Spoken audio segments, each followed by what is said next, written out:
अगर बात करें तो अमदावाद क्राइम ब्रांचे प्रधानमंत्री जन आरोग्य योजनाના નામે સરકારને ચૂનો લગાવવાના કૌભાંડનો પર્દાફાશ કર્યો છે।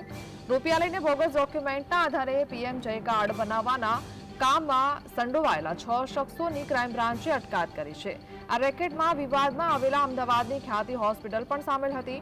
પીએમ જય યોજનામાં પાત્રતા ન હોય તેવા લોકોના કાર્ડ બનાવવામાં આવશે। દસ્તાવેજ વિના પણ ઈચ્છુક લોકોને પીએમ જય કાર્ડ બનાવવામાં આવતા હતા।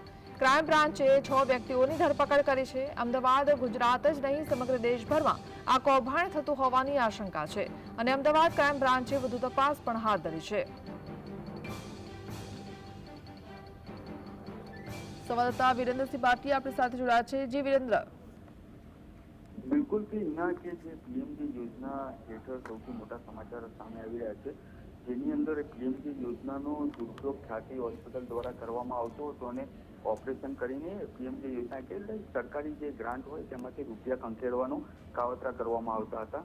અત્યાર સુધી જો સમાચાર સામે આવી રહ્યા છે તેની જો વાત કરવામાં આવે તો સરકારને મોટા પાયે ચૂનો લગાવવાના આ કૌભાંડનો પર્દાફાશ હાલ અમદાવાદ ક્રાઇમ બ્રાન્ચ દ્વારા કરવામાં આવ્યો છે। જે પીએમજી યોજનાની અંદર જે લોકો તમામ જે લોકો હોય છે તેમની પાત્રતા નથી હોતી છતાં પણ તે લોકોને પીએમજી યોજનાના કાર્ડ બનાવી આપવામાં આવતા હતા।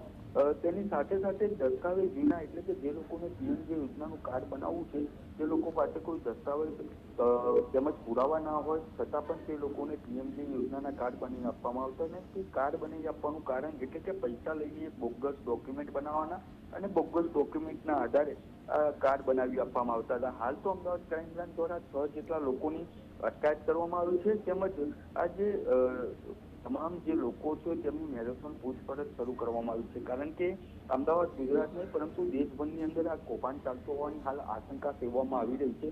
તે સંદર્ભે અમદાવાદ ક્રાઇમ બ્રાન્ચ દ્વારા અલગ અલગ ટીમો બનાવવામાં આવી છે ને તે ટીમો રાજ્યભરની અંદર તો ઠીક છે પણ રાજ્ય બહાર પણ રવાના કરવામાં આવી છે। જે લોકો આની અંદર સંડોવાયેલા છે તે તમામ લોકોને પકડી પાડવા માટે ચક્રો ગતિમાન કરવામાં આવે છે। જી આભાર।